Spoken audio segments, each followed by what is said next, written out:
Sí. Disculpa que le interrumpa. Sí, ¿no? Adelante. Entiendo yo que a la misma vez, en ese momento en que surge ese cambio del movimiento conciliador, de la visión que tiene del papado, es también un poco político.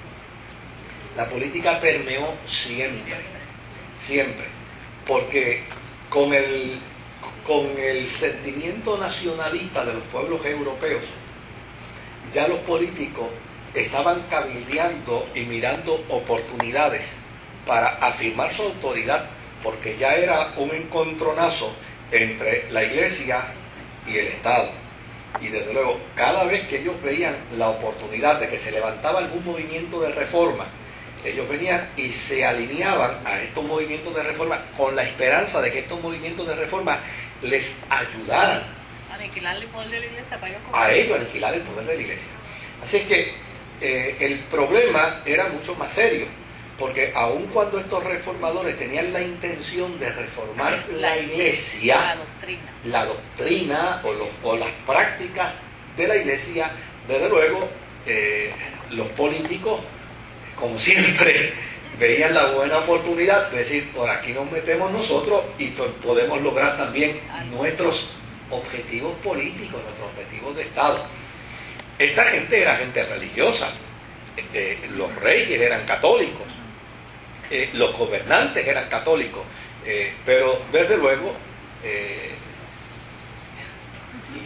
una de las características más extraordinarias de los seres humanos es que, por ejemplo, para tomar un ejemplo fuera de Puerto Rico, ¿verdad? En Estados Unidos la inmensa mayoría son cristianos, pero unos son cristianos republicanos y otros son cristianos demócratas, ¿verdad? Y en Puerto Rico unos son cristianos populares y otros cristianos PNP y otros cristianos independentistas y ahora otros cristianos PPR, ¿verdad? Y yo recuerdo, bueno, yo siempre le hacía maldades a Pilar. Para los hermanos nuevos, Pilar fue una de las fundadoras de esta iglesia, que en un viaje conmigo a Guatemala partió con el Señor. No se asuste, eso no quiere decir que todo el que viaja conmigo se muere, ¿verdad?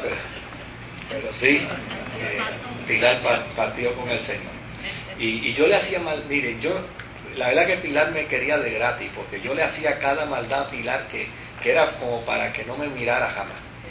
Yo sé que una madrugada yo llamé a Pilar a su casa y Pilar, ella decía que ella era pentecostal y popular. Ahí no había. Y un día yo la llamé, era un día o dos antes de las elecciones, y yo la llamo un viernes y le digo, Pilar, yo acabo de tener una revelación. Me dice, si es de Dios, dámela. Y yo le dije, muchacha, mira, yo tengo que dirigirle un mensaje a la iglesia el domingo, pero tiene que ser un mensaje claro y contundente. Me dice, ¿cuál? Pues mira, el mensaje es que no podemos votar popular. Me dice, el Señor reprenda al diablo. Es una cosa como es. Mira, eso no es de Dios. Bueno, la cuestión fue que Pilar me dio un insulto por teléfono y después me enganchó el teléfono. Pues porque la gente puede ser cristiana, pero sus ideales políticos no. O sea, los van a tener ahí y no los negocian. O sea, no los negocian. O sea, hay gente que puede ser loca con Racky, pero no. Cuando Racky dice no votes por fulano, no le hacen caso. Y pues porque dice, no, una cosa es lo que él diga desde el punto de vista de la fe y otra cosa es lo que, ¿verdad? Lo que él crea. Pues nadie le va a hacer caso en ese sentido.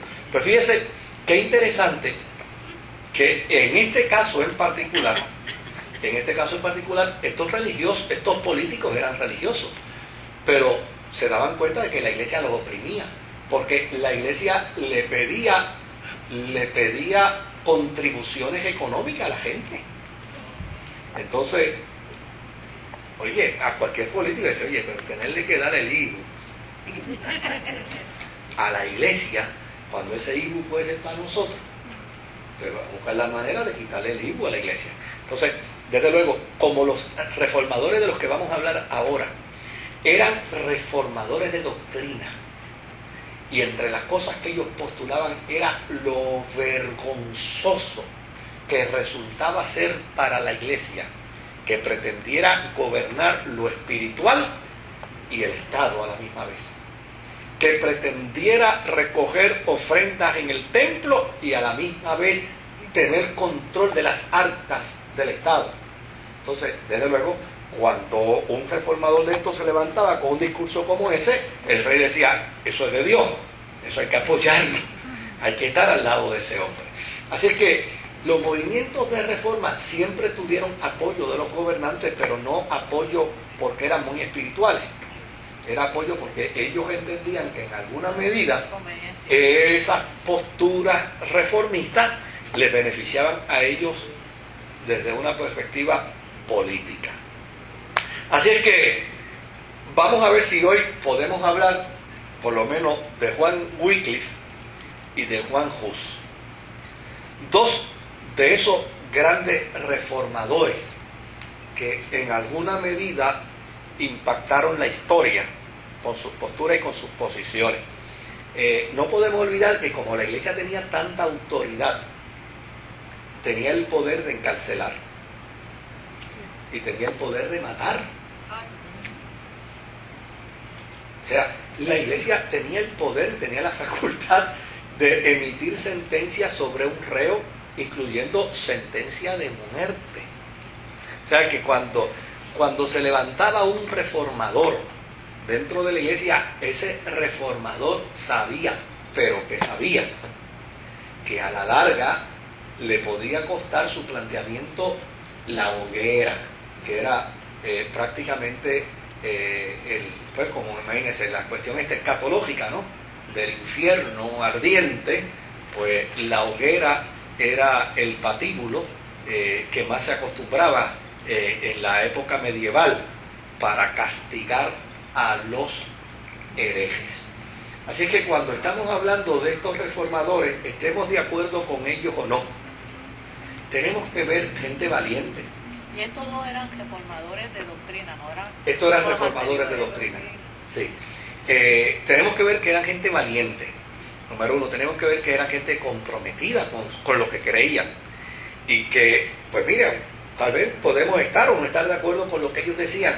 Oiga, pero la distinción de que eran hombres extraordinarios y gente que tenía unas capacidades extraordinarias, eso es indiscutible. Por ejemplo, capacidad de visión. Oh, sí, no eran ignorantes, era gente intelectual. O sea, no olvide que los grandes discursos, los grandes movimientos, los grandes pensamientos teológicos en la era medieval se daban en las universidades. Lutero clava sus tesis precisamente dentro del contexto universitario, siendo un profesor universitario, siendo un doctor en teología, no era un ignorante. Claro. Los O sea, otros días en la Universidad Española también se daba eso. De hecho, se constituía casi como los claustros. No, desde luego. La facultad. Desde luego, todavía aquellos que hemos tenido la dicha de estudiar en San Juan, en el centro de estudios, pues allí las aulas de ese centro de estudio avanzado, pues era una vez parte del convento de los creo que de los dominicos, sí, del convento de los dominicos. O sea que en ese sentido allí todavía aquí tenemos testimonios históricos de ese periodo. Juan Wycliffe vivió en el tiempo del gran cisma papal, es decir, donde la Iglesia hizo las prácticas más vergonzosas, más dolorosas, más angustiosas. Juan Wycliffe vivió en el tiempo de los tres papas, simultáneamente vivió en el tiempo donde se practicaba abiertamente la simonía, donde se practicaba abiertamente el nepotismo, donde la Iglesia era prácticamente un desastre.